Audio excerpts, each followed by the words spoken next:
Est-ce que vous m'entendez bien? Ah, bonjour, si c'est bon. Merci.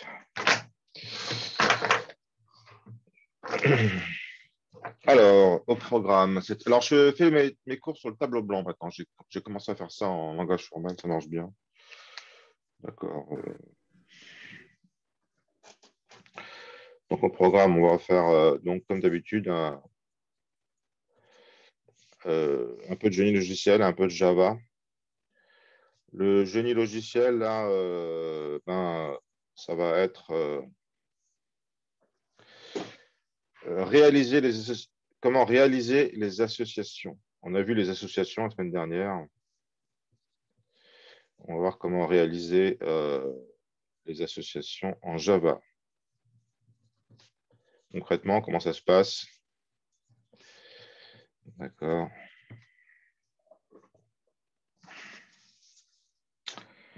Puis après, GL plus Java, je dirais, c'est un peu entre les deux. Je vais faire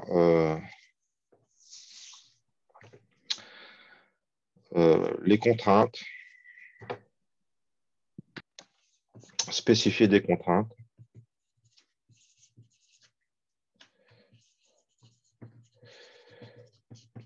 Donc, sur...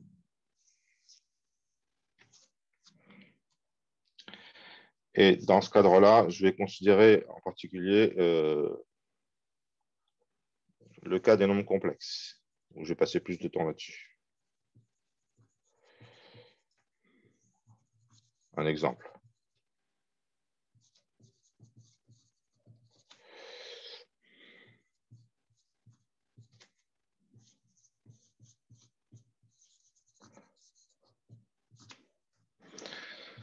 Voilà le programme d'aujourd'hui.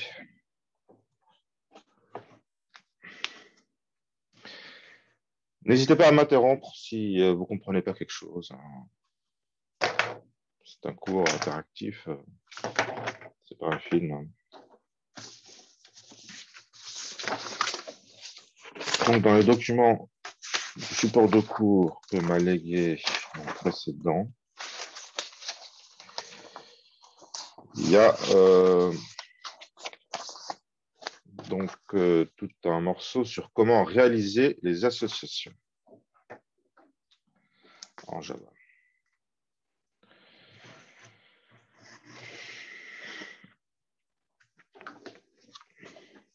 Alors, on va commencer par le plus simple.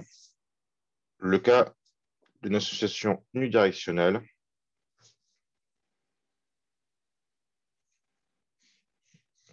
avec donc entre deux classes.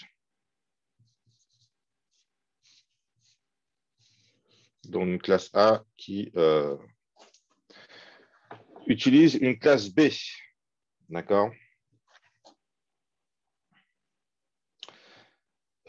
Donc, si elle utilise la classe B, ça veut dire que dans son code,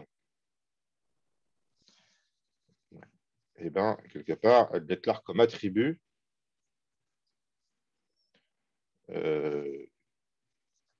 une occurrence de B.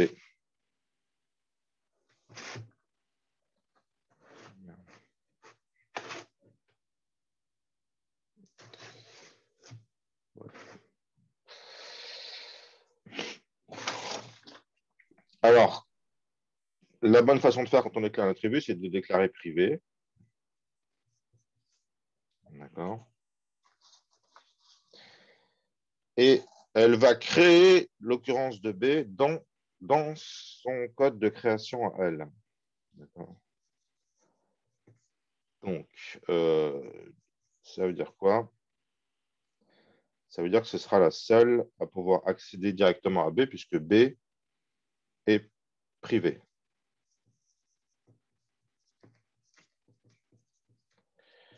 D'accord.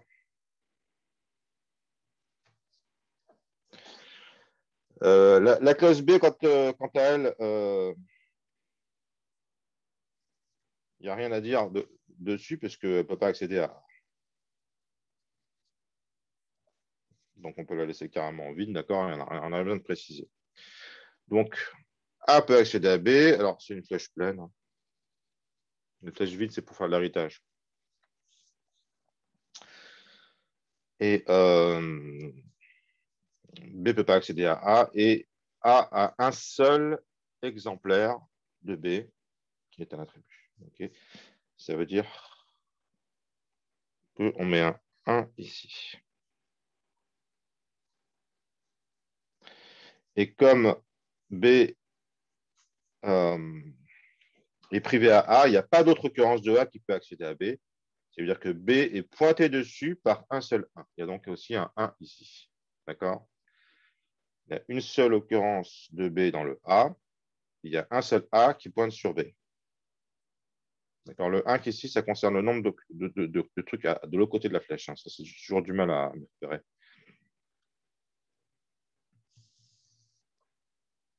OK.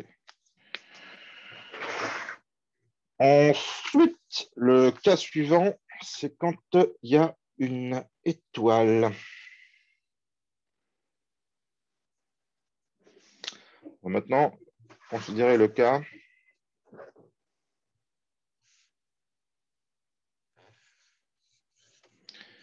où il y a plusieurs occurrences de A qui peuvent référencer un B donné.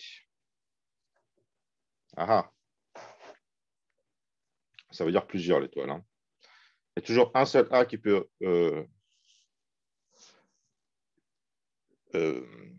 être utilisé par un B donné. Un B donné est pointé par un seul A. Par contre, un A. Non, excusez-moi. Il y a plusieurs A qui peuvent pointer sur un B. Ça, c'est l'étoile.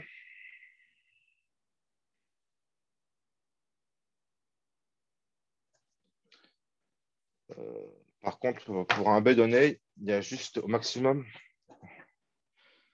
un B donné est pointé dessus. Non, un B donné, putain. Bon, je vais faire le truc, après je vais revenir à ce que ça veut dire ces étoiles aussi. Hein. Oui, un A donné pointe sur un seul B, c'est ça le 1. C'est qu'un A donné pointe sur un seul B. Donc si le A pointe sur un seul B, ça veut dire que comme tout à l'heure, j'ai un attribut B. Alors la différence, pour essayer d'être pédagogique, au lieu de réécrire le code, je vais le modifier sur le tableau blanc.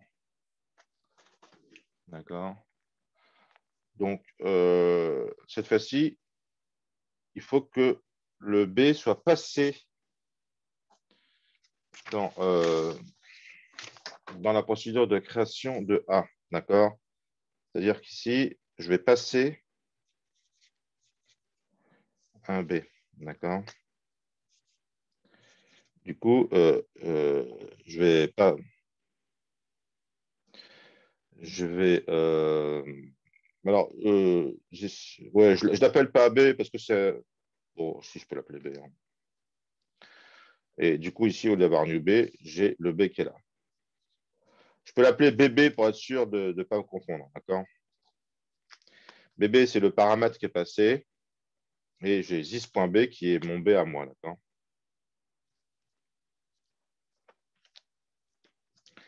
Alors, le private qui est ici, ça montre qu'effectivement, ça correspond au 1 qui est là. D'accord? Il y a juste un A donné, il pointe sur un seul B. Par contre, pourquoi est-ce qu'il peut y avoir plusieurs A qui pointent sur un B donné? Parce que B, il est passé depuis l'extérieur à A au moment de sa création. Donc, on peut le passer à plusieurs classes A au moment de la création, pas seulement à une classe A donnée. D'accord?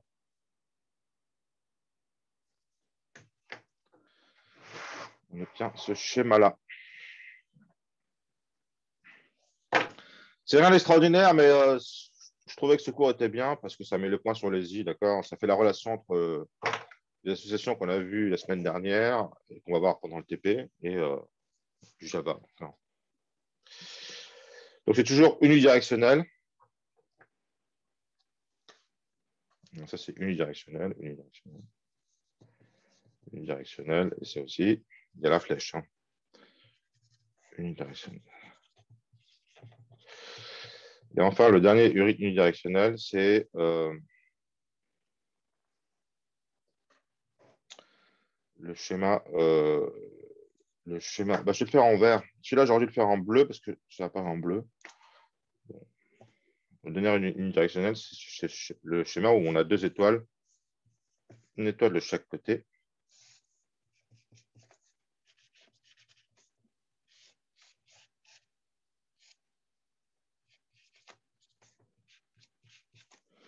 Il n'y a pas une grosse différence de celui-là avec celui d'avant. D'accord. La seule différence, principalement, c'est que maintenant, un A donné peut pointer sur plusieurs B. Ça veut dire que son attribut, ça ne doit pas être un seul B. D'accord. Ça doit être un ensemble, une liste de B. D'accord. Un ensemble de B, c'est le plus simple.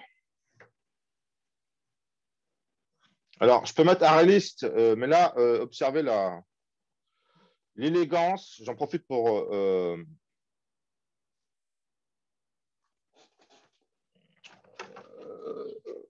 parler d'interface un petit peu. Là. Au lieu de mettre, je pourrais mettre private ArrayList de B, mais là, je force d'utiliser ArrayList, d'accord, de object de B. Non, de B d'ailleurs.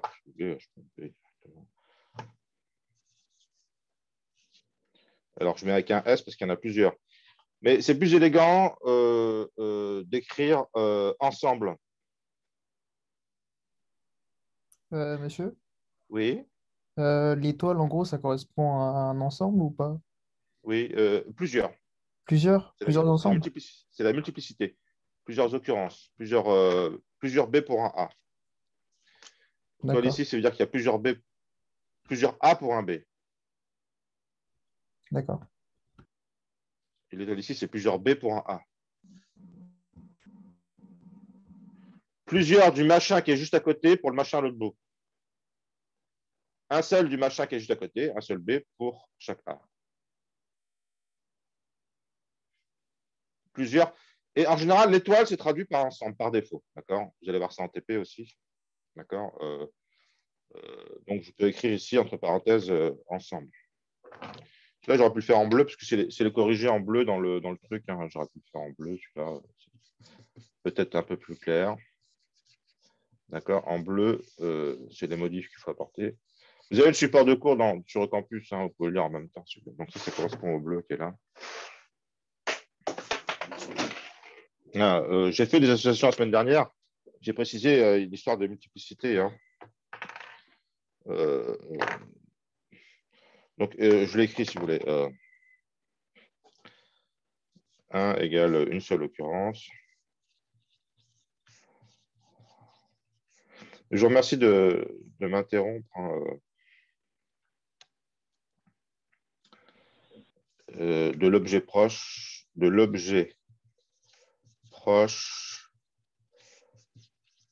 pour l'objet loin.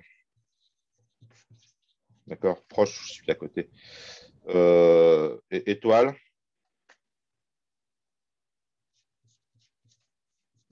Plusieurs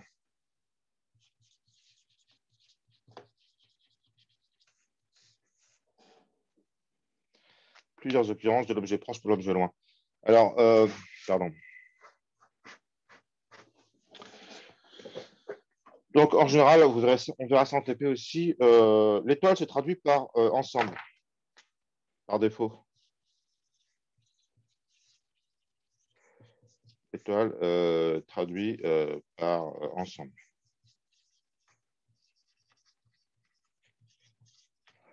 Donc ici, au lieu de mettre ArrayList, c'est en fait une classe concrète, une façon de gérer plusieurs machins, comme tableau, d'accord? C'est une classe. Mais quand on spécifie un type, quelque part, ça a quelque chose de plus élégant de dire, de pas préciser, de laisser ouvert le truc, c'est plus général, d'accord? Donc là, en fait, on ensemble, d'accord? Alors, je sais pas, moi, j'aurais mis 2B, mais c'est pas dans le corrigé, alors, j'ai pas testé, bon, je pense qu'il faut... c'est pas des... Merde, je sais plus si c'est des brackets ou si c'est des brackets. Ouais. Ok, donc cette fois-ci, j'ai un S ici pour dire qu'il y en a plusieurs, d'accord? Voilà. Alors, quand on va créer le truc, est-ce qu'on va passer un bébé? Non. Il suffit de dire, il suffit de, bon, je réécris là pour que ce soit plus clair. On n'a pas besoin de passer de bébé, d'accord? Du coup, là, on va dire, on va rien passer et on va dire this.bs égale ensemble vide. On démarre toujours l'ensemble vide parce que on rajoutera les trucs au fur et à mesure. Alors, pour... Oui, une question.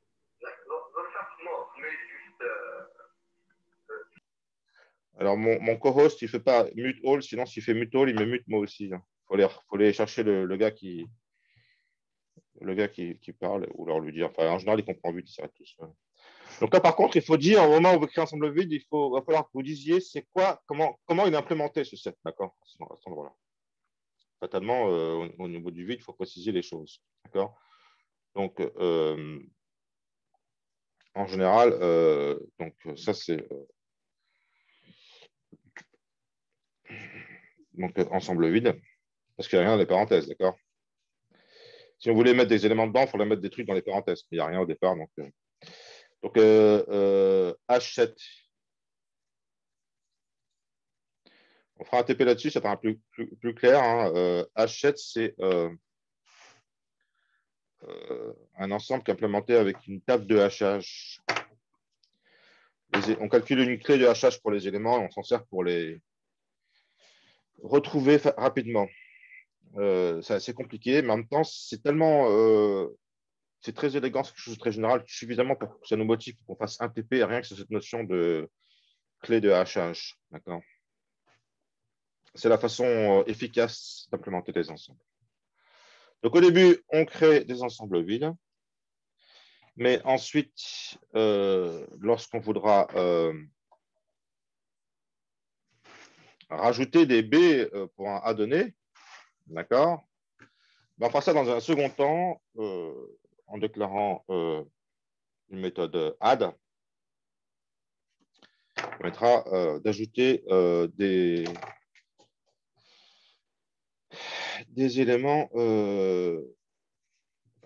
des classes B à une classe A donnée. D'accord. Comme c'est un ensemble, on peut pas forcer, on peut pas, a priori, on ne peut pas tous les mettre d'un seul coup, on les met au fur et à mesure.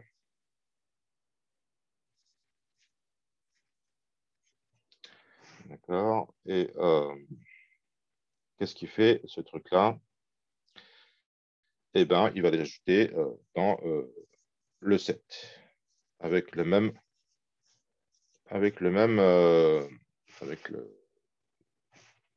méthode add qui fait partie de l'interface set. D'accord. Alors ça correspond dans votre TP.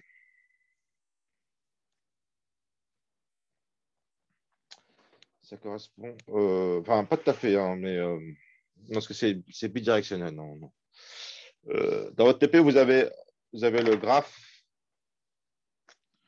la relation entre sommet et arrête que j'ai identifié pour vous. Mais en fait, c'est pas tout à fait ça. Elle est un sommet, il y a plusieurs arêtes, effectivement. Et puis, il y a un nombre, pour une arête donnée, il y a 2 sommets, mais elle est bidirectionnelle. D'accord. Puisque depuis un sommet, on peut accéder aux arêtes incidentes au sommet, mais depuis aux arêtes, on peut aussi accéder aux 2 sommets qui sont à chaque bout de l'arête. Donc, on a parfois aussi besoin d'associations bidirectionnelles. D'accord. Du sommet, on peut accéder aux arêtes qui sont incidentes, mais des arêtes, on peut vouloir aussi accéder au sommet à chaque bout de l'arête, à chaque extrémité de l'arête, d'accord? On va se promener dans la structure de données dans tous les sens, d'accord? Si vous avez votre graphe, hein, on va se promener, d'accord? Donc, on peut aller du sommet aux arêtes, de l'arête au sommet, comme ça, on se promène dans le graphe, d'accord? C'est une architecture connectée. On se promène en avant et on peut aussi revenir en arrière. Enfin, il y a ces notions-là. Donc maintenant, on va voir les associations bidirectionnelles. Comment implémenter les associations bidirectionnelles? On peut se promener dans tous les sens. Donc, je commence bidirectionnel 1-1. Qu'est-ce qui change? Alors, au lieu d'avoir une flèche ici, je vais avoir un trait. C'est ça, bidirectionnel. Pour faire bidirectionnel, on ne met pas deux flèches, ce serait lourd. D'accord? On met juste un trait. La raison, c'est que les associations sont souvent bidirectionnelles. D'accord? Quand on regarde de près, on se rend compte que si machin pointe vers truc, ben, truc pointe vers machin aussi. C'est souvent le cas. Pas toujours. Euh...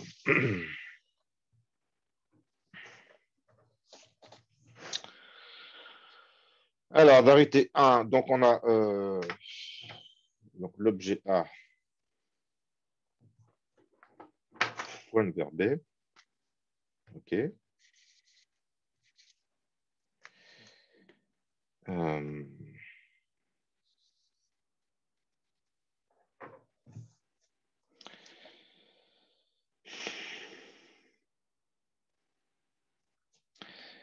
Alors, on a envie de créer le B dans le A pour être sûr qu'il n'y en ait qu'un seul.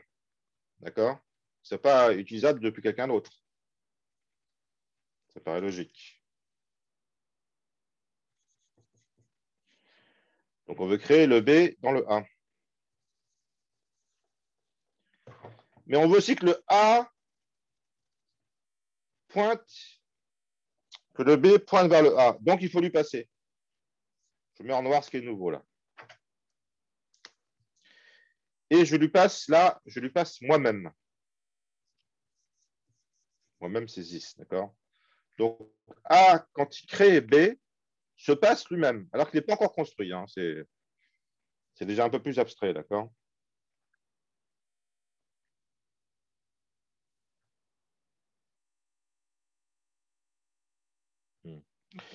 Euh...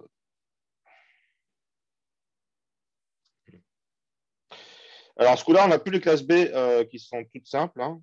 Maintenant, la classe B, elles ont aussi donc un attribut, puisqu'il faut qu'elles pointent sur un retour. Donc, elle doit avoir un attribut qui est donc A. Donc là, le noir que je rajoute, c'est la différence par rapport au rouge de tout à l'heure, d'accord? Et lorsque on crée l'objet B, on lui passe un objet A.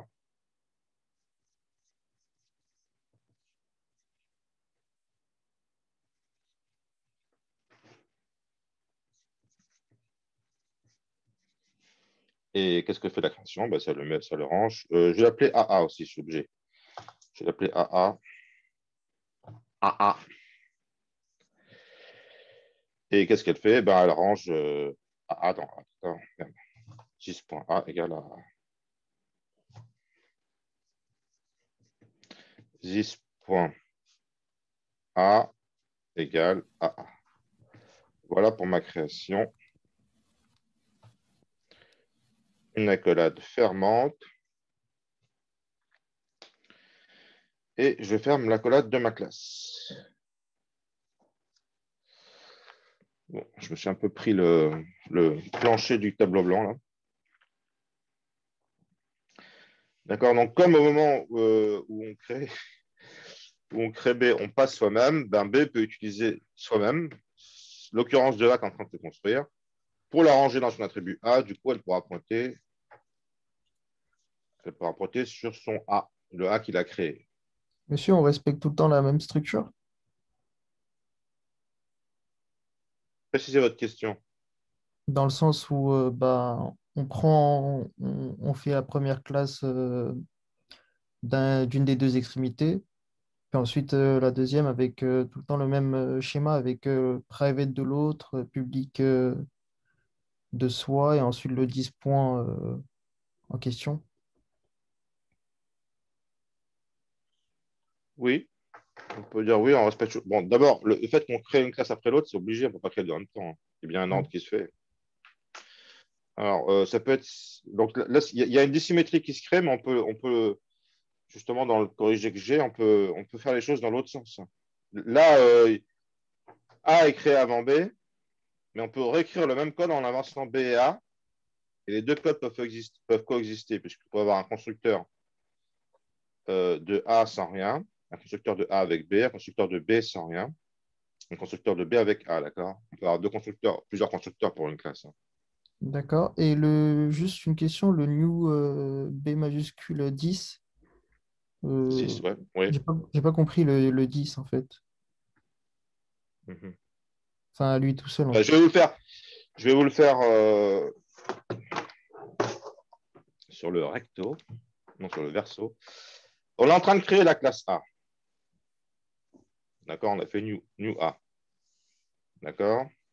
Mm. Et on veut mettre quelque chose dans le champ B. D'accord? On veut pointer sur un B. Oui. D'accord? Et il n'y aura qu'une seule occurrence. Parce qu'il est privé, une fois qu'on aura.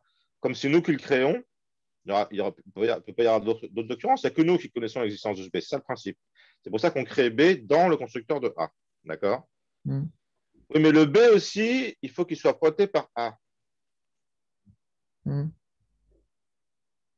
On n'a pas d'autre choix que signifier notre existence à ce B-là au moment de notre création en nous passant nous-mêmes. C'est pour ça qu'on écrit B reçoit new B de this. Ça s'exécute dans A. Ça, c'est du code de A. Code de new A, ça. Code du constructeur de A. Qu'est-ce qui se passe? Qu'est-ce qui se passe quand on exécute ce code-là? Eh bien, B est créé, on fait un new B. D'accord? Et this, c'est quoi this? Dites-moi.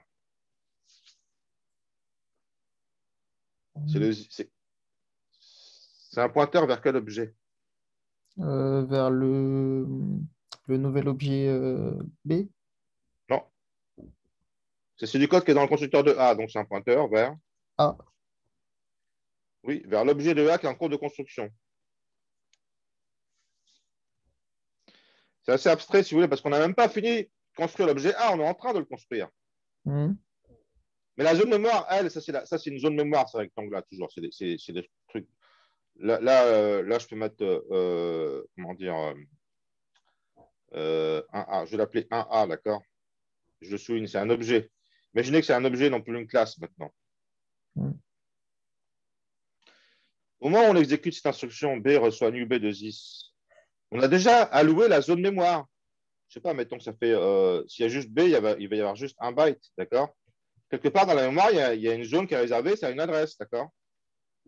ouais, Et c'est cette adresse qu'on va passer au constructeur de B, parce que c'est ce qu'il a besoin. Il a besoin d'une adresse d'objet d'instance de A, d'accord? Donc, d'accord. même si on n'a pas fini de construire l'objet de A, puisqu'on est en train, effectivement, on n'a pas fini, on est en train de ranger dedans la case B, d'accord? Mm, On a quand même, on a quand même l'adresse mémoire où est-ce qu'il se trouve. Il a déjà été alloué, d'accord? Donc, on peut bien passer 10 au constructeur de B. d'accord. Ok, merci. Merci. J'espère que voilà, je ne sais pas poser des questions.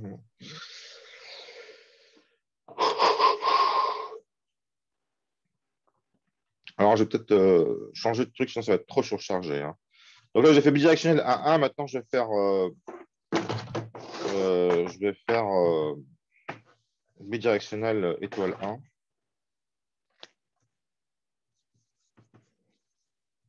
Ben, ça ressemble à la relation. Donc, on a A. euh,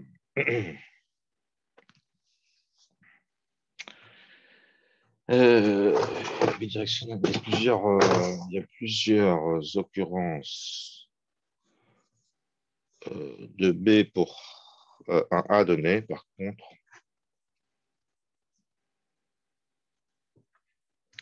un B est associé à au plus un A. Et c'est bidirectionnel. Alors, qu'est-ce qui va changer par rapport à tout à l'heure? Bon, bah, puisqu'il y a plusieurs occurrences de B pour un A donné, ça veut dire que dans la classe de A,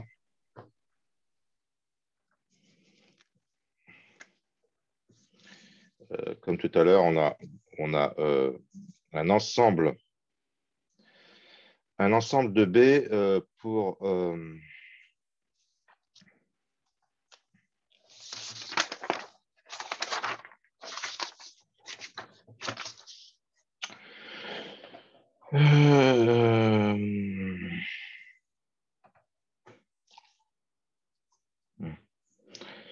un ensemble de B private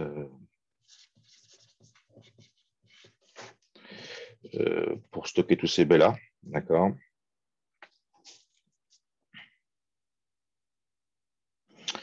Quand on... alors, oui, il a changé. Dans son corrigé, là, il a mis ça comme une liste. Pourquoi pas, hein. On peut aussi implémenter ça comme une liste, hein. Je le fais, je suis le schéma de Thibaut. J'ai trop peur trop peur de varier. Mais on peut faire un ensemble aussi, peu importe. Donc, lors de la création de A, on n'a pas besoin d'avoir un occurrence de B puisqu'on l'a rajouté au fur et à mesure. Ça, c'est comme tout à l'heure aussi, d'accord? Donc, on va juste le créer et comme cette fois-ci, c'est une liste, on peut utiliser l'implémentation de liste par ArrayList, truc qu'on a étudié les listes l'an prochain et on prend une ArrayList vide, d'accord?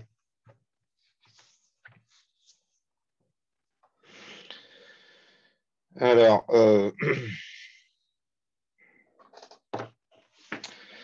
là, ce qui va changer, comme c'est bidirectionnel, et qu'il y a juste une occurrence de A pour chaque B, lorsque vous ajoutez un B à A, qu'est-ce qu'il va falloir faire en plus?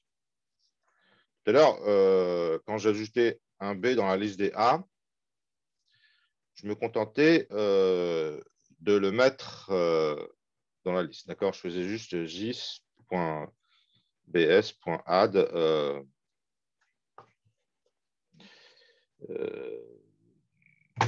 de l'objet à ajouter. D'accord? Alors, je vous pose la question, mais qu'est-ce qu'il faut faire en plus maintenant qu'il y a une association de B, si c'est le même B qui pointe vers A, il pointe vers plusieurs B. OK? Donc, si on a les objets, d'accord? Si on a un objet A, il va y avoir plusieurs pointeurs vers des B, parce que c'est un array, d'accord? Objet B1, objet B2. Il y a plusieurs objets associés à alors, il faut les souligner, ces trucs-là. Etc. Parce qu'il y a une étoile ici. Donc, il y en a plusieurs. OK? Bon. Et maintenant, on a supposé que l'association est bidirectionnelle. Donc, de l'objet A, on peut arriver à B. Et vice-versa, de l'objet B, on veut vouloir arriver à A.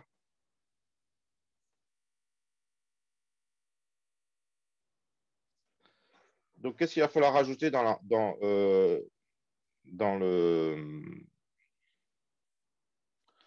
B? Qu'est-ce qu'il va falloir faire dans B maintenant?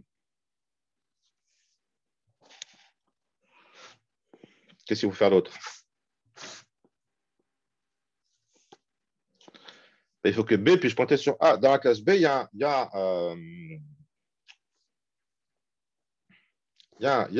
un pointeur sur A dans la classe B. D'accord?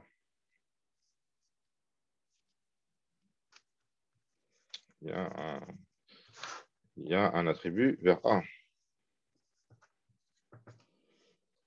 Et qu'est-ce qu'il faut faire, cet attribut?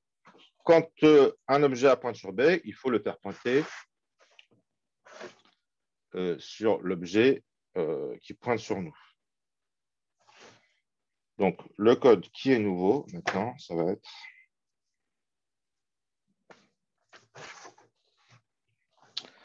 de faire ce boulot. D'accord? B, il faut qu'on le fasse pointer.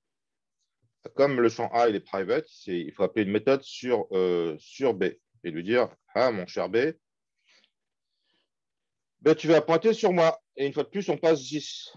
D'accord? Et qu'est-ce qu'il va faire cet A?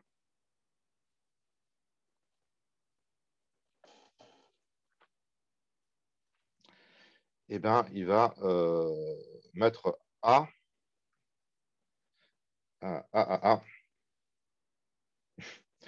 Void, c'est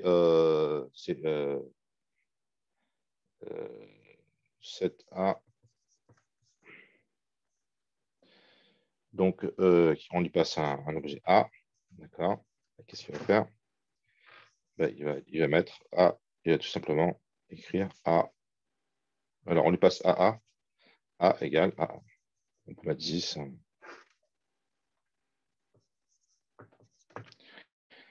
10.A égale AA.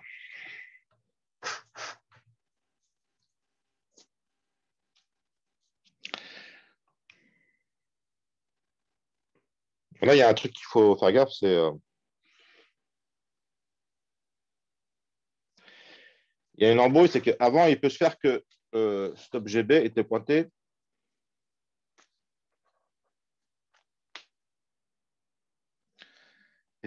par un autre objet A, d'accord? Avant qu'on le fasse pointer par... il se peut qu'il appartenait à un autre objet A, ce truc-là, d'accord? Hein?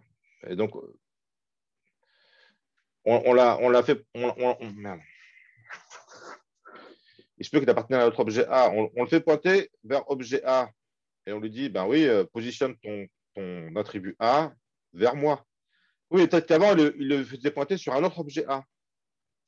Donc, dans ces cas-là, ce qu'il faut faire avant, c'est, si c'était le cas, a priori, c'était le cas.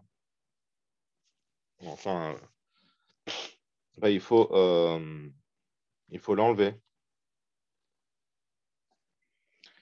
Donc, dans le set A,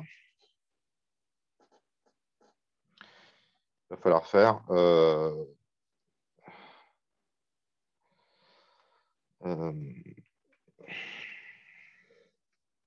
avant, ici, ici, en fait.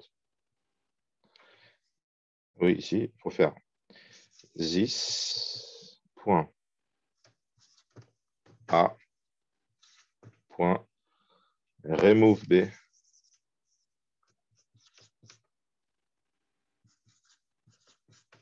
D'accord.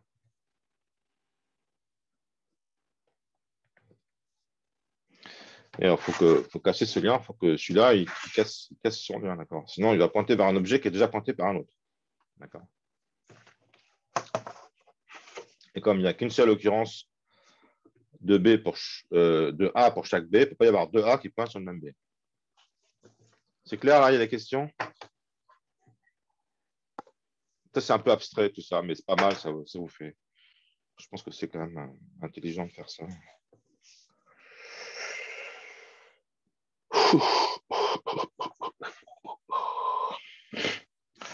Donc, il faut programmer remove B.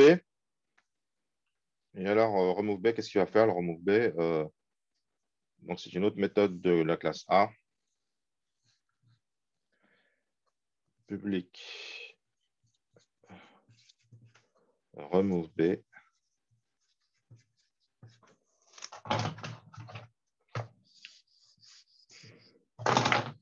Donc, dans certains bébés, eh ben, il se contente. Il peut, dans l'interface list, il y a justement un truc pour enlever les éléments. Donc, c'est pour ça qu'il a utilisé list. Il a juste à faire bs.remove de bébé et ça va l'enlever de l'array list. C'est cool. Pas besoin de programmer ce truc-là. C'est pas évident ce truc-là, parce qu'il faut chercher dans la array list l'occurrence qui correspond à bébé et puis l'enlever. D'accord. Donc, c'est pas évident à programmer ce truc. D'où l'intérêt d'utiliser l'interface list qui vous le fait gratos.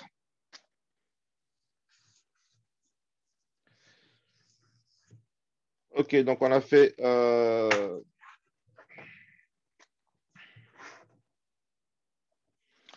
en bidirectionnel, on a fait 1,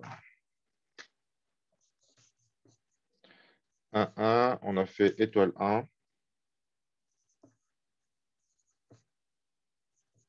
Là, il nous reste à faire étoile, étoile.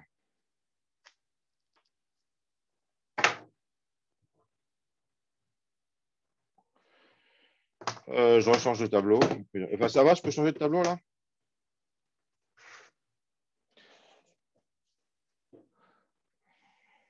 De remove B. Ouais, le ZIS, il est toujours optionnel. Hein. Ça, c'est la classe A. Hein. On peut mettre ZIS, mais ZIS, c'est optionnel. Hein. ZIS, hein.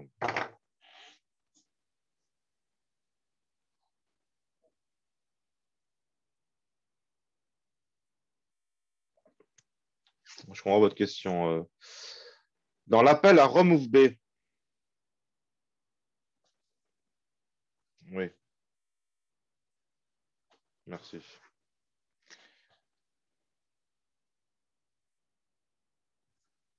Oui, merci. Merci de m'avoir corrigé.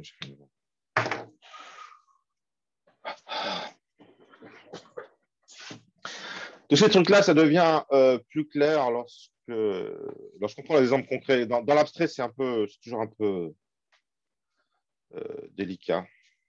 D'accord. Hein, lorsque vous allez avoir sommet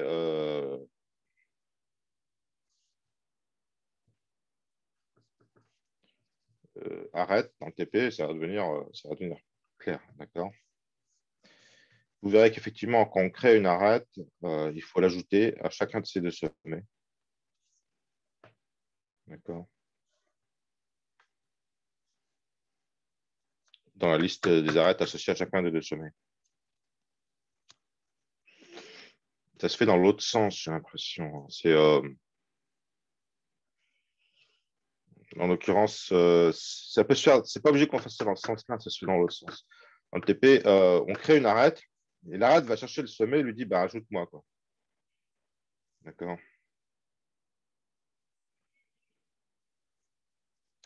Ça aussi, c'est comme ça que ça se fait. Et justement, il y a une méthode ajoute dans nœud qui ajoute l'arête. D'accord. Par contre, cette méthode n'a pas besoin, elle n'a pas besoin de faire ça parce que c'est l'arête qui fait ça. C'est l'arête qui initie la création de l'association. Donc, c'est l'arête qui va. On n'est pas juste faire ça, il y a plusieurs façons de faire en fait. C'est l'arête qui va d'abord dire ah ben mon extrémité source c'est un nœud et mon extrémité l'autre extrémité c'est tel nœud, d'accord. Donc ça va être fait par la classe B ce truc-là. C'est inversé, on inverse les classes A, les classes B. C'est-à-dire que ça peut être la classe A qui initie ou la classe B qui initie. D'accord.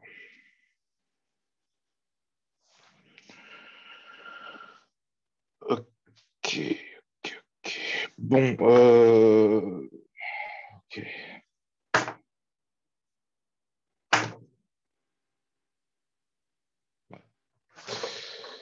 Ok, je passe à la dernière. Alors, la dernière, je n'ai pas corrigé. J'ai réfléchi un peu dans mon coin pour.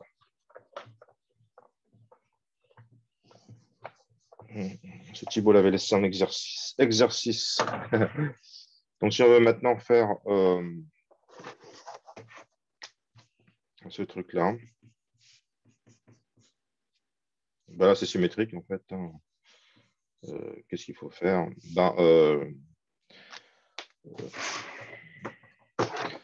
C'est quoi la différence? Je vais peut-être procéder avec le crayon bleu en essayant de pas trop écrire parce que c'est un peu gonflant, d'accord? Là, maintenant, on va avoir une liste de A aussi. D'accord, on va mettre AS, liste de A.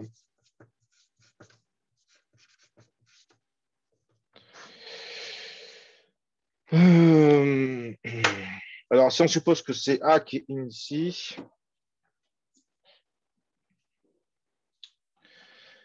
eh ben, lorsqu'on rajoute un B, pareil, elle peut déclencher 7A sur 10. Mais le 7A, maintenant, il n'a pas besoin d'enlever parce il a le droit d'être connecté à plusieurs, d'accord? C'est-à-dire qu'on a le droit, on a parfaitement le droit, il a le droit de garder son ancienne connexion, d'accord? Il n'est pas obligé de foutre le camp, d'accord? Avant, c'était barré, là. Maintenant, s'il a une nouvelle connexion vers l'objet A, il peut la conserver. Donc, il n'a plus besoin de faire un remove et il va pas le positionner. Au lieu de faire ça, il va faire this.as.add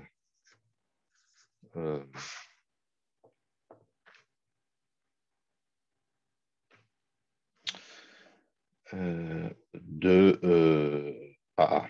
Voilà, il se rajoute, d'accord. Il dit l'objet A pointe vers l'objet B. Eh ben, il doit dire à l'objet B de rajouter lui-même dans sa liste objet pointé. D'accord. Alors, il faut gérer aussi la destruction de liens, d'accord. Si jamais on veut détruire un lien vers l'objet B, il faut enlever l'objet B de sa liste. Et il faut aussi dire à l'objet B de s'enlever soi-même de la liste de B, d'accord. Donc, il y a du code supplémentaire, d'accord, pour que la structure de données reste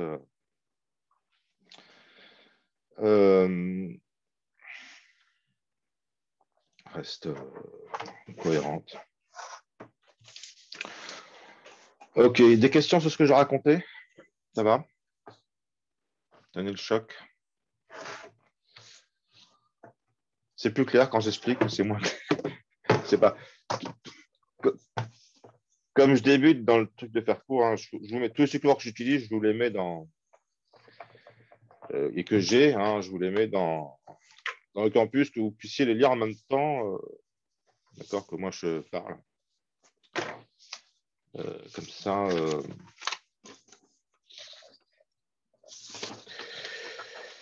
Comme ça, ça augmente.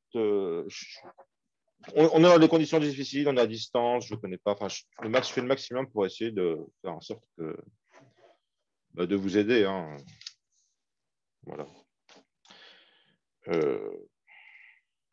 Donc, j'en profite, tout le monde est là. Hein. J'ai fait un petit sondage pour savoir si vous avez un programme en Java. C'est une question à répondre. Répondez-y sur le cours. Ce n'est pas un sondage, c'est un feedback anonyme. Donc, j'arrive à la deuxième partie du cours qui porte sur spécifier des invariants. Je vais revenir là-dessus, c'est une notion qui est importante. D'accord. Invariant utilisé.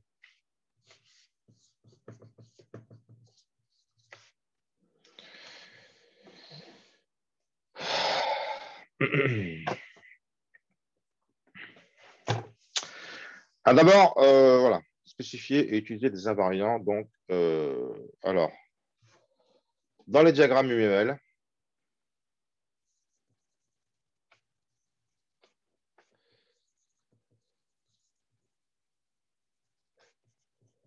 d'accord, et en Java, avec d'accord. Ça, c'est plutôt utilisé, d'accord. Invariant dans les diagrammes UML, utiliser des invariants avec Java. Alors, premièrement, il y a souvent, on se trouve dans la situation de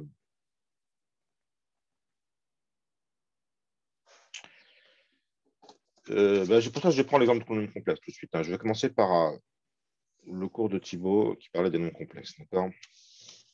Ouais. Notion de invariant dérivé. Notion de attribut dérivé. C'est la première notion que je souhaite vous faire passer. Ça a à voir avec les invariants. Considérons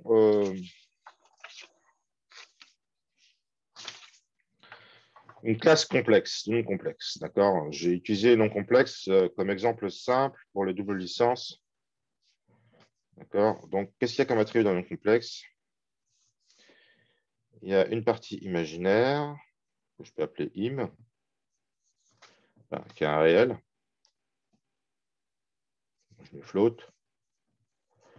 Et une partie réelle. Oh, en fait, je commence par la partie réelle. On commence toujours par la partie réelle en général. D'accord. Et une partie réelle, im qui est un float. D'accord. Ça, c'est le non complexe dans toute sa splendeur. Mais on peut aussi dire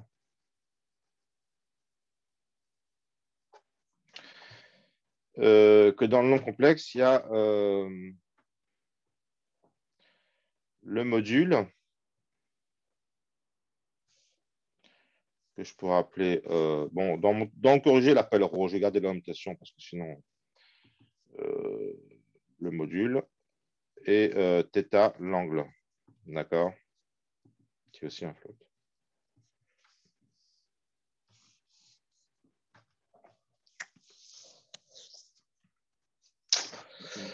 Alors, donc, Z est égal à, le non complexe représenté, c'est égal à RE plus I fois IM, d'accord, et c'est aussi égal à rho E puissance Iθ.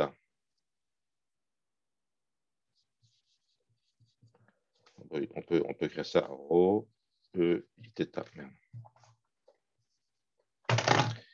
E puissance Iθ, je crois que c'est comme ça, θ. J'ai un doute.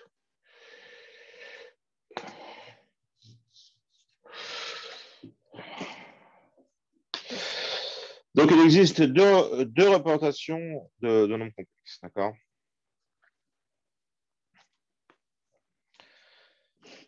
Alors, rho et θ, on peut les stocker comme des attributs, mais cependant, ces attributs peuvent se calculer à partir d'autres attributs, d'accord? C'est-à-dire qu'on peut écrire une fonction update row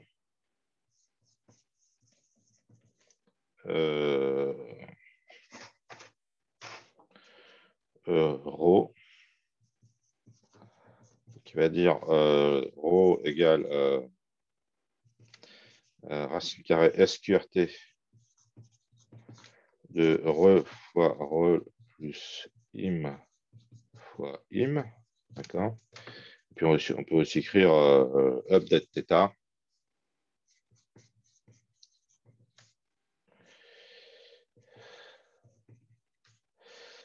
qui est if re non nul θ égale arctangente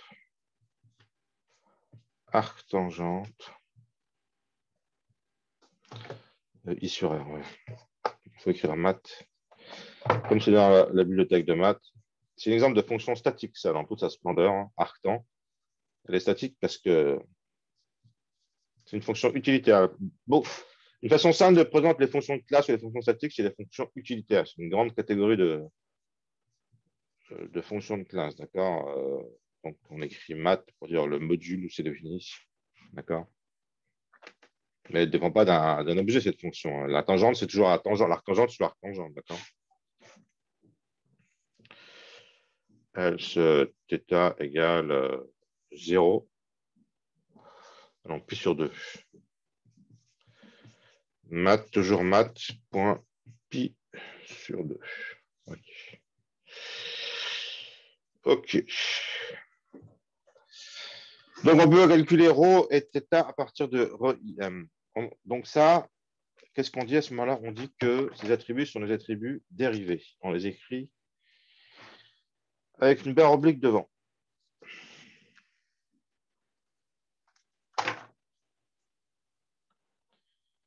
Eh bien, c'est très souvent le cas. On a très souvent des attributs dérivés. D'accord? Donc, c'est important de les repérer.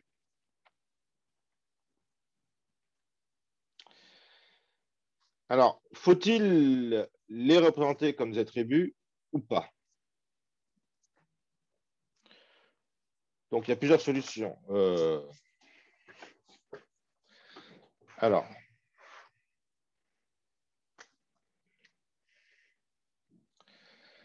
donc, si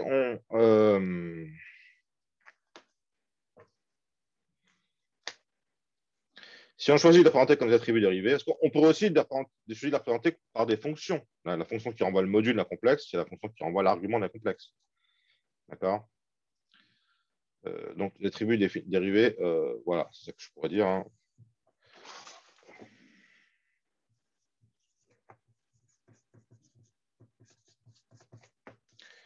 Attributs dérivés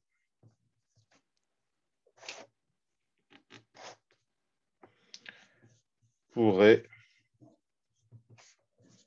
se programmer comme des méthodes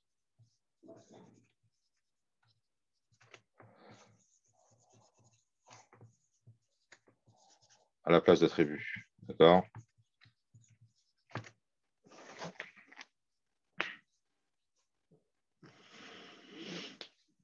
Alors, c'est une question de. Alors, pourquoi choisir l'un plutôt que l'autre?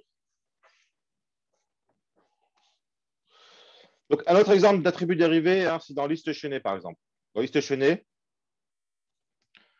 autre exemple, d'accord. Linked list qu'on a vu la semaine dernière. Ben, size.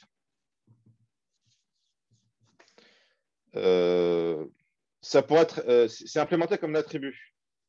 D'accord? Et c'est un attribut dérivé. Pourquoi? Ben, parce que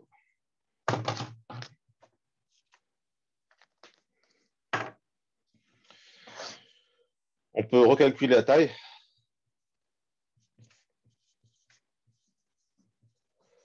La taille, d'accord. D'accord. On se promène, on va sur le premier bloc, d'accord. Bloc suivant, etc. Jusqu'à temps qu'on trouve un bloc dont le suivant est égal à nul.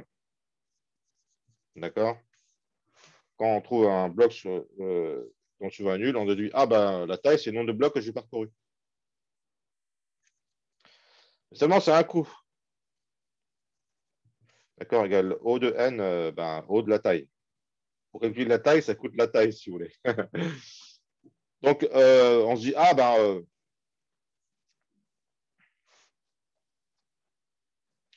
ça coûte du temps.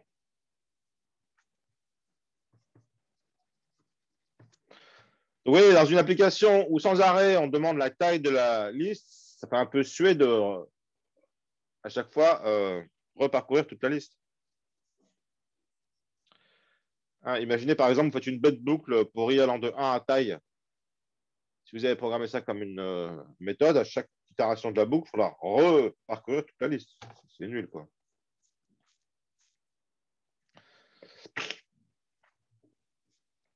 Donc, il faut regarder.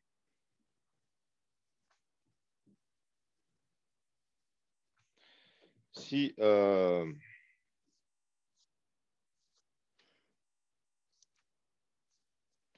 la proportion entre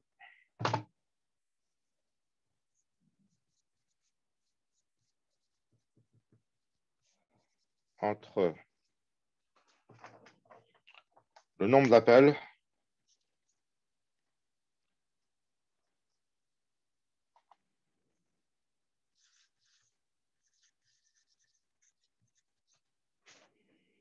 le nombre d'utilisations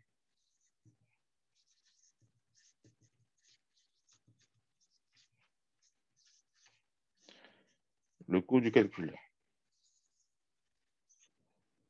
D'accord? C'est une question de performance. Hein. S'il y a beaucoup d'utilisation et que ça coûte cher, on a intérêt de faire ça comme un.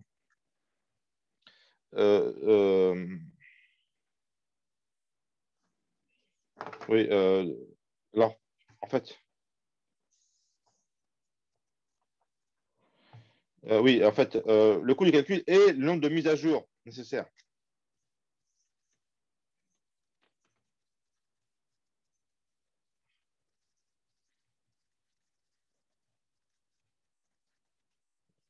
De mise à jour, surtout, d'accord? Si votre liste ne bouge pas et que pour une liste de données de taille constante, vous faites beaucoup d'appels à la taille, ça vaut le coup de la stocker comme attribut. Si par contre, entre deux appels à la taille, vous avez tout le temps soit ajouter un élément, soit retrancher un élément,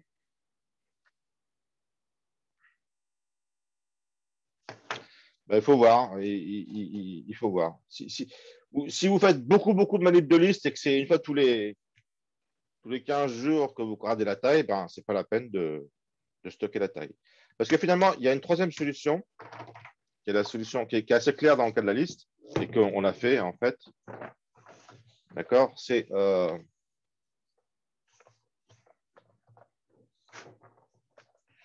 donc, il y a deux solutions extrêmes. Hein. Il y a attribut.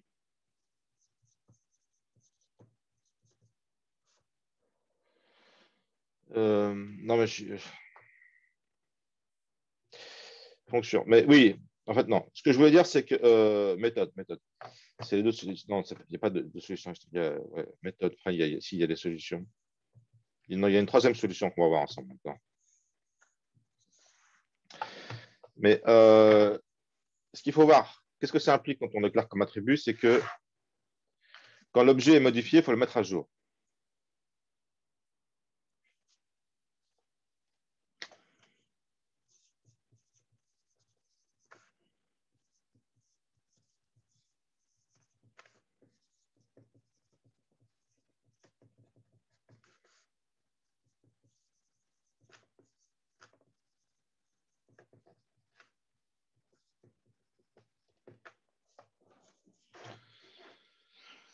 Bah oui.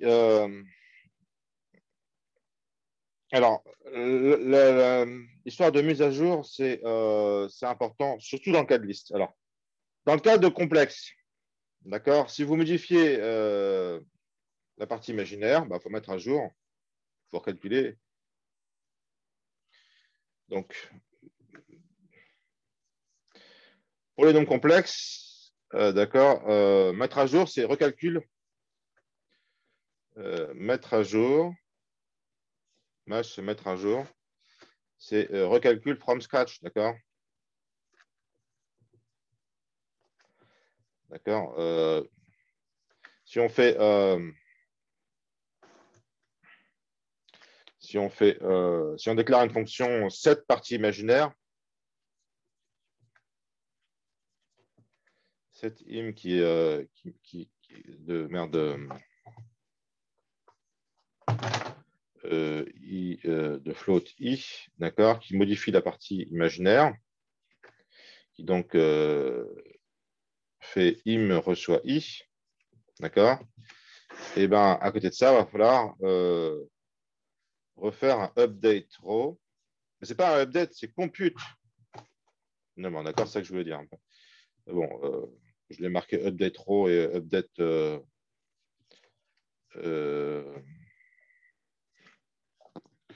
update theta, donc on n'a qu'à faire comme ça, d'accord. Il faut que je recalcule le module et l'angle, d'accord. Si je modifie la partie imaginaire. Mais ça recalcule from scratch. Donc ça paraît un peu artificiel de recalculer ça from scratch. Cependant, si dans la suite des opérations, on utilise tout le temps ρ et θ, ben, c'est justifié. D'accord, parce qu'on fait des calculs d'ondes de résonance, par exemple, dans un circuit, on a toujours besoin de résonner en haut θ, hein, quand on utilise des nombres complexes pour résoudre des équations dans un circuit électrique. Mais le mot mise à jour prend son sens pour les listes. D'accord? Pour les listes, là, ça prend son sens. D'accord? L'expression mise à jour prend son sens. Parce que quoi? Parce que quand vous allez rajouter, si on rajoute un élément, on fait size plus, d'accord? C'est une mise à jour, c'est un calcul unitaire. On n'a pas besoin de reparcourir toute la liste à chaque fois, d'accord? Si on enlève, on fait size moins, d'accord? Vous comprenez que là, à cause de ça, ça paraît beaucoup plus justifié dans le cas des listes, utilise un attribut size, même si c'est un attribut dérivé. Mais dans le cas de complexe, je trouve ça un peu artificiel parce que on ne va jamais s'amuser en fait à stocker ρ et θ, les attributs dérivés ρ et θ dans la classe complexe, ça paraît bizarre. Bon, il y a une troisième solution que je mets en rouge là, c'est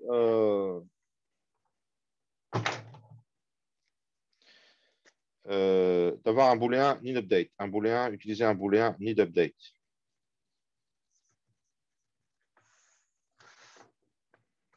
Oh, attendez, je vais prendre le même nomination que dans mon cours. Là.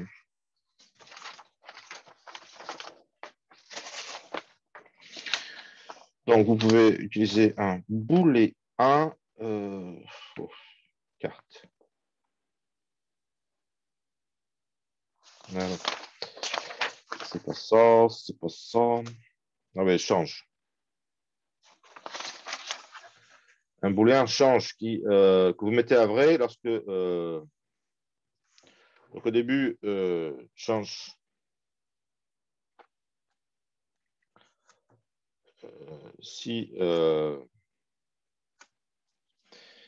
donc si vous modifiez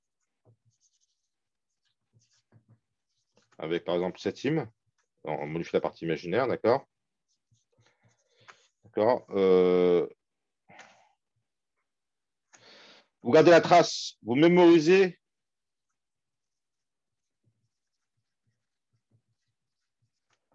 juste le fait qu'il y a modif. D'accord?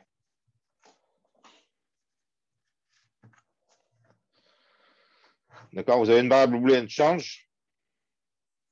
Mettez change à vrai.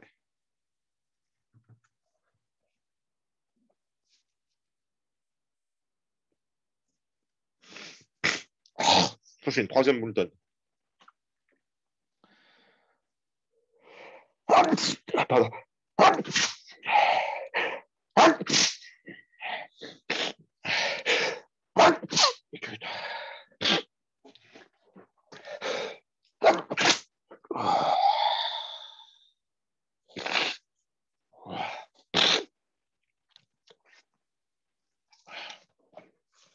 Après,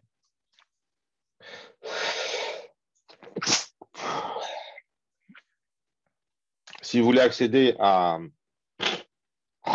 Pardon. Si vous voulez accéder à RAW,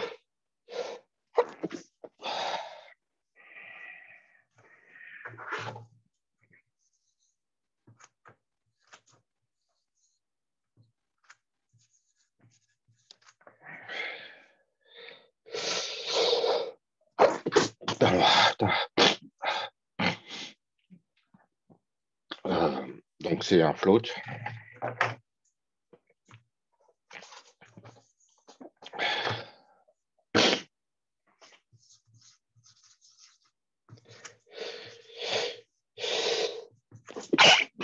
s'arrête pas.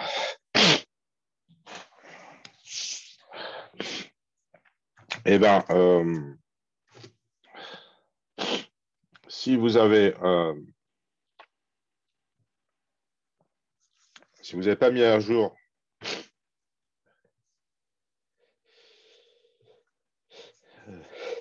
change, alors vous pouvez renvoyer l'attribut, il est toujours valable.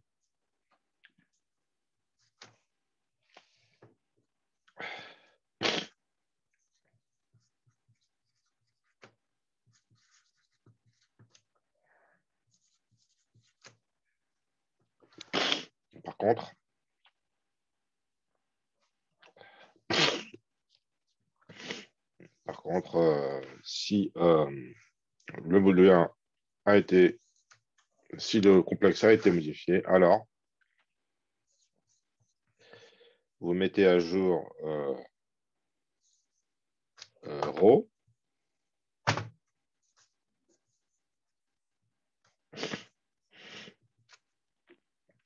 Vous mettez à jour θ parce que les deux vous mettez à jour parce que vous allez dire que le change maintenant, il est à nouveau false, d'accord, et vous renvoyez row.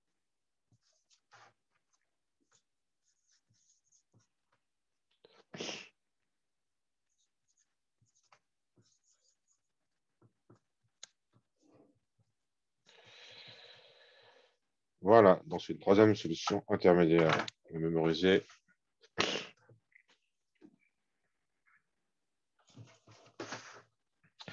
S'il y a des changements ou pas.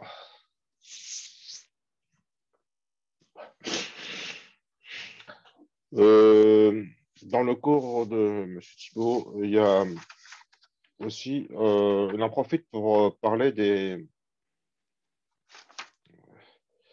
design pattern factory dans ce contexte-là, en fait. En fait, c'est un bon prétexte. Hein. On peut quand même imaginer des applications où en fait c'est plus naturel de manipuler les noms complexes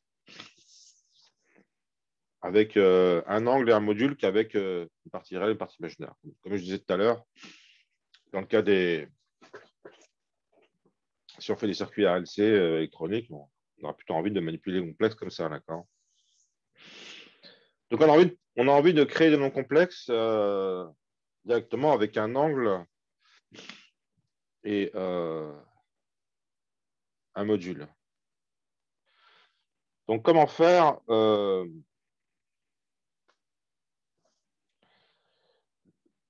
ça? Alors, on peut avoir une création complexe comme ça, d'accord, où on passe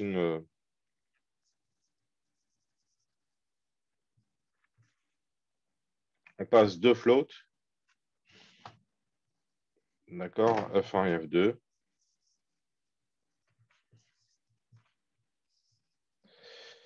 F2 et un booléen.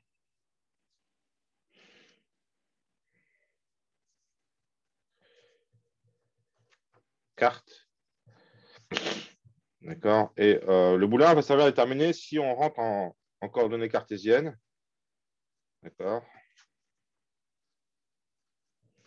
Alors, on fera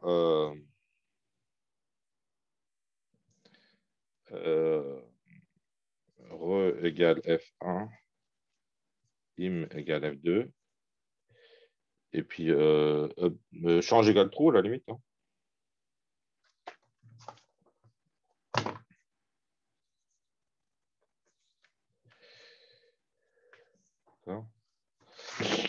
Et else, eh ben, else, on fera au contraire rho égale F1, θ égale F2. Ben, il faudra faire re égale rho cos θ, etc. Im, et puis change égale face. D'accord. En fait, merde, pardon, excusez-moi, j'ai écrit en dehors de la caméra. Ouais. Merci, monsieur Daoma. Crise de tout. Ouais. C'est le printemps là où je me trouve. Euh, non, mais c'est sympa d'avoir les petits commentaires comme ça, je vous assure. Ouais, je garde toujours à l'esprit que c'est les étudiants qui ont plus de difficultés que les enseignants dans le cas de figure. Mais bon, c'est aussi difficile pour les enseignants, tout de même.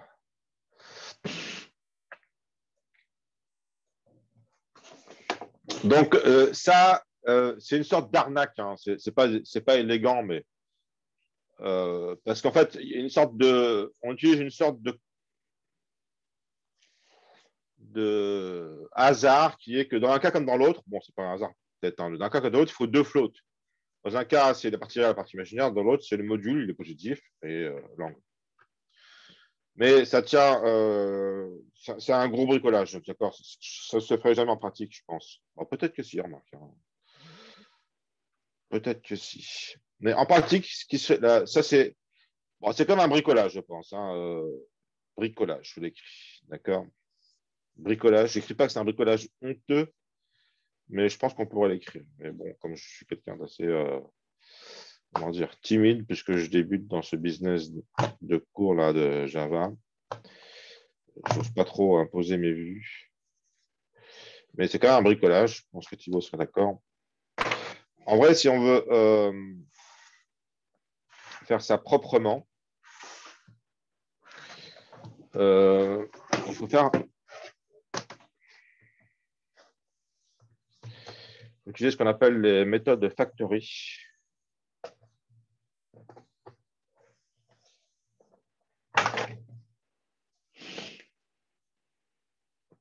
Le design pattern factory. On va voir ce que c'est que des design patterns. On va voir. C'est les techniques de programmation. C'est vachement utile en fait. On va voir le MVC qui va vous servir, modèle vue contrôleur qui va vous servir pour le projet. D'accord, qui est vraiment un truc très utile. Mais là, on va voir ce qui s'appelle les factories. Dans ce cas de figure-là, c'est le bon moment pour vous introduire ce que c'est que ce truc, le design pattern. C'est l'idée que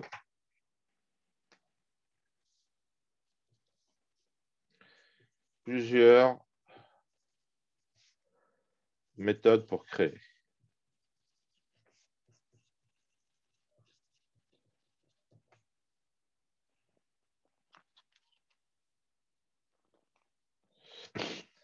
On va donner des noms carrément, d'accord. Donc, on va donner créer cartésien.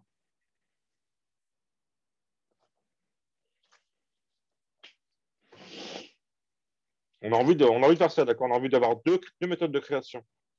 On a envie d'avoir créer cartésien, qui prend deux flottes, d'accord. Donc, corriger, c'est des doubles, je m'en fous. Flotte, j'aime bien les appeler en double, ceux-là. Je ne sais pas si vous avez remarqué, je trouve que c'est clair. Flotte im. D'accord, bah, qui fait quelque chose que pour l'instant je ne divulgue pas. Et une autre méthode, et qui en va un complexe. Et une autre méthode, créer complexe, créer polaire.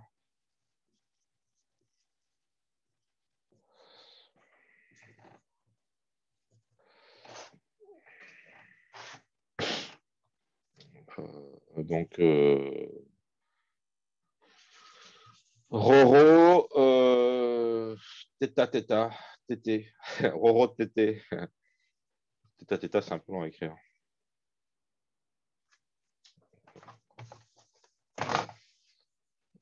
Ok.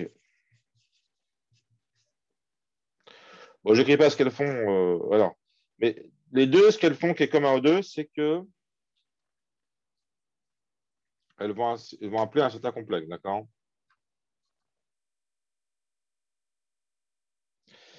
Il y en a une qui va commencer par calculer re égale im égale, et puis elle va faire un return de créer complexe de nul complexe.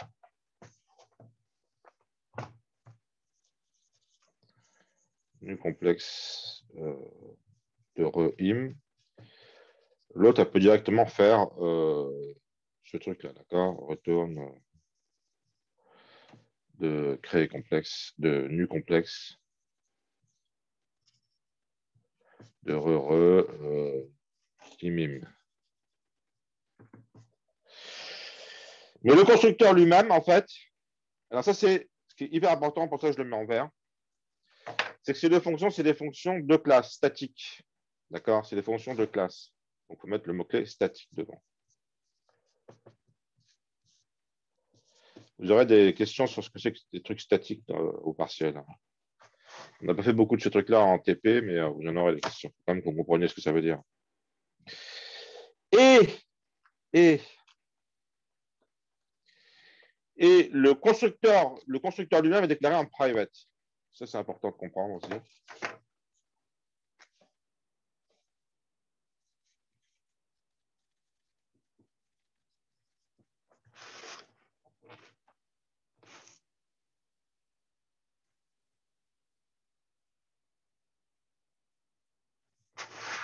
Ouais. Le constructeur lui-même est private. D'accord? D'accord? Donc, on est obligé de passer par ces deux-là, d'accord? C'est ça, la méthode factory, c'est celle-là. Hein.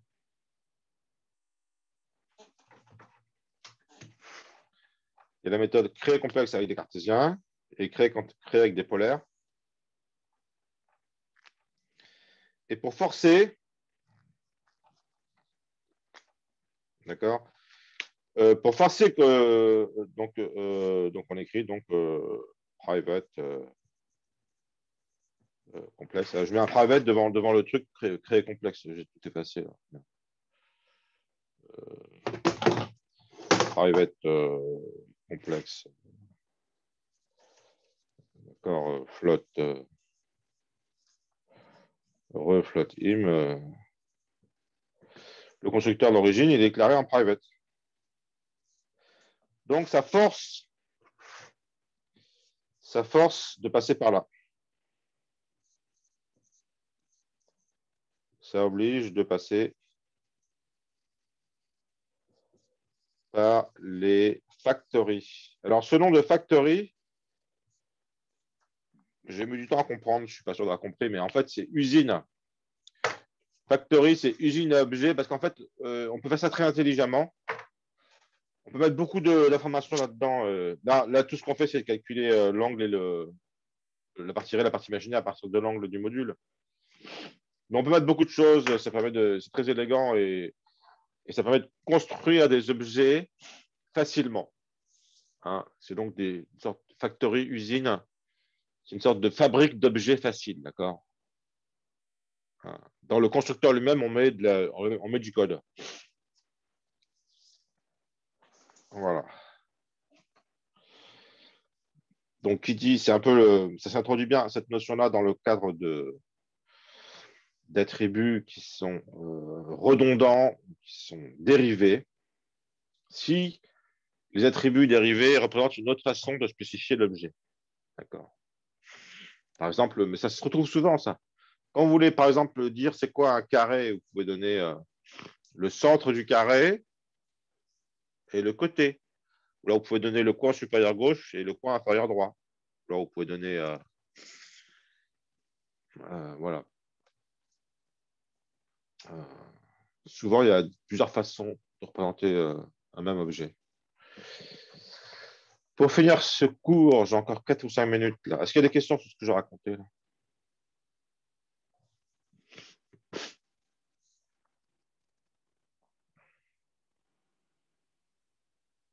Ok.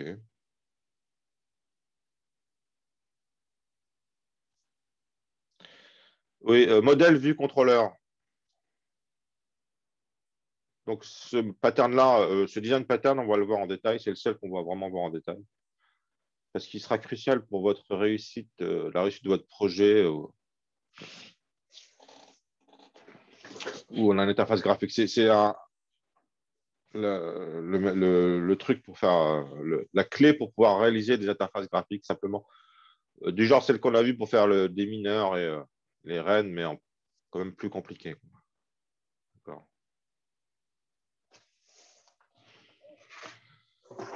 Avant de programmer en Java, je ne connaissais pas ce design pattern. J'ai développé un logiciel pour ma recherche sans connaître le MVC. Qu'est-ce que c'est mal foutu. Avec le MVC, ça permet vraiment de simplifier les choses. Alors, pour finir, j'avais prévu encore de faire passer des choses, mais rapides. Hein. Là, je vais rentrer dans les temps. C'est quand même cool de rentrer dans les temps. J'avais 2-3 trucs à vous dire. Encore. Ah ouais. Donc, quand on spécifie des contraintes, on a envie de. Vous savez, on a des.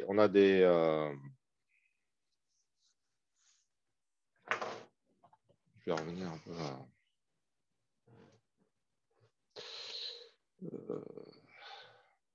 Merde.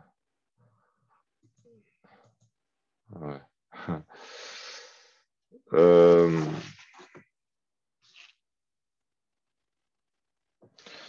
Donc, si j'ai par exemple une salle, d'accord, et si j'ai un attribut capacité,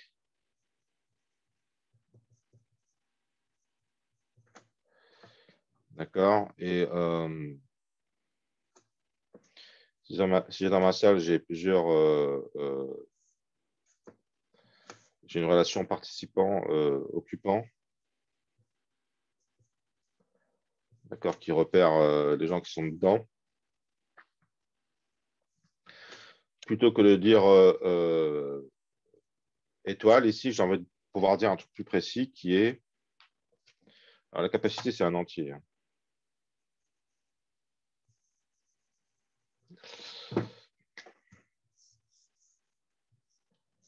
Donc, salle, merde.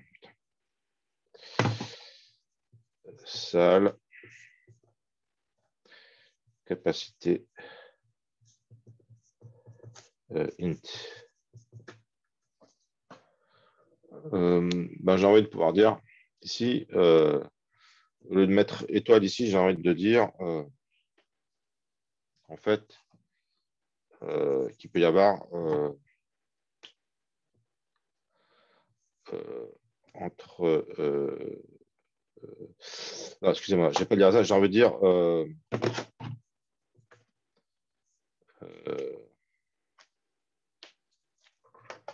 Je ne peux pas écrire ça en fait, puisque c'est pas le droit, d'accord. Je ne peux pas écrire 0, capacité. Donc je mets un commentaire. Je mets le nombre d'occupants.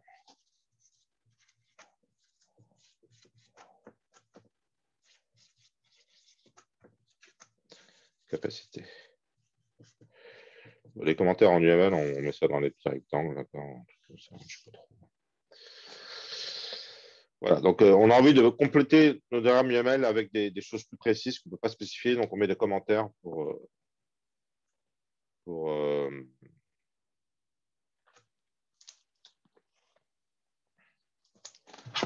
ça va être des personnes, on va dire, personnes. On met des commentaires pour préciser. Donc, un des trucs qu'on peut faire, c'est préciser la multiplicité d'une association. D'accord.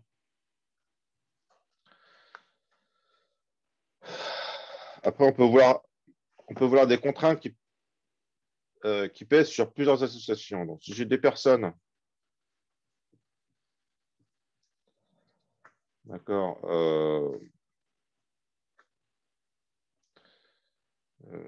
qui ont un chef,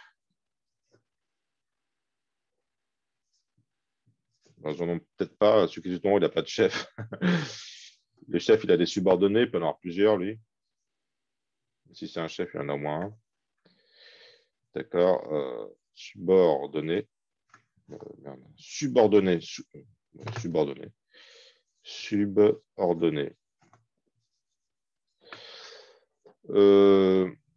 Si il y a une relation en plus d'employé avec une entreprise, d'accord.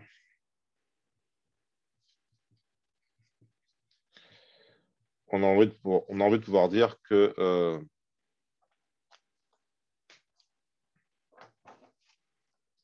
j'aurais dû mettre ça en noir, excusez-moi. Le chef d'une personne.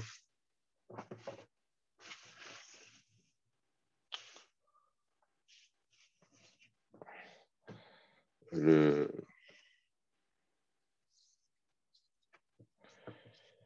chef d'une personne bosse dans la même entreprise.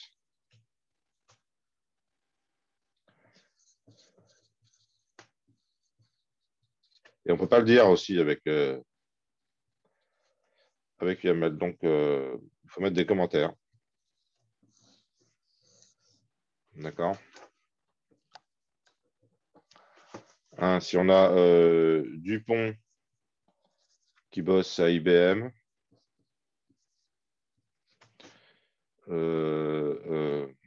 Dubois qui bosse chez Apple, que si Dupont est le chef de Dubois, ben, ça ne va pas. D'accord.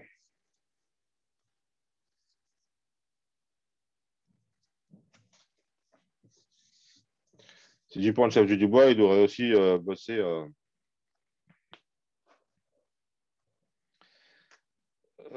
à Apple.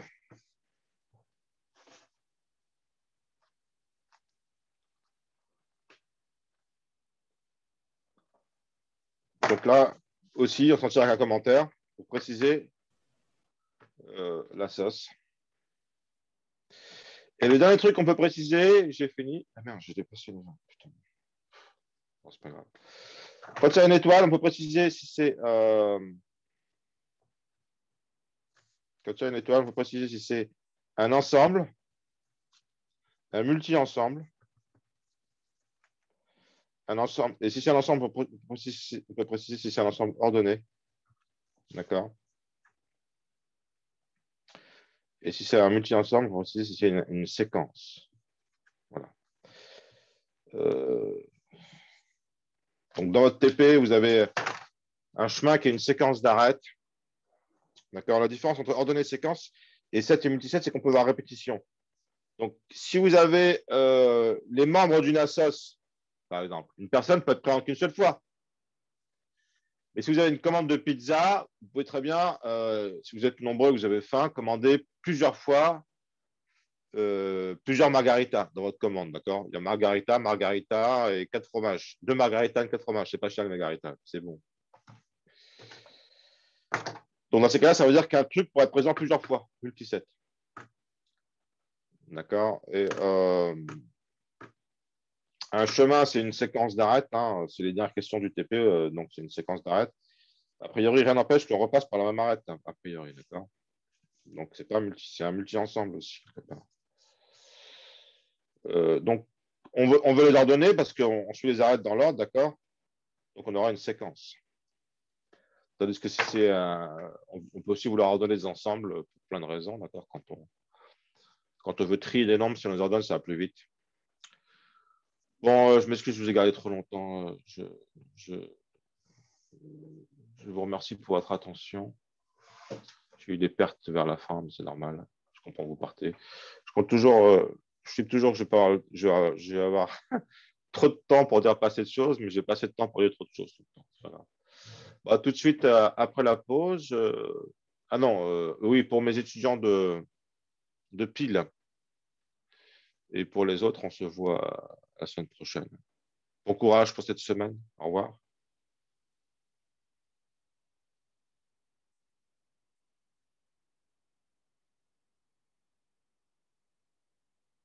Allez, au revoir l'après-midi. Au revoir. Michael, Petit, braves étudiants.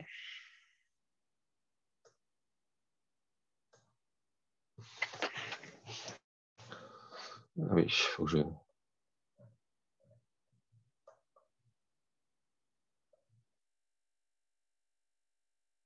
Ouf, non, non, c'est pas vrai. Ah oui, merci, c'est depuis le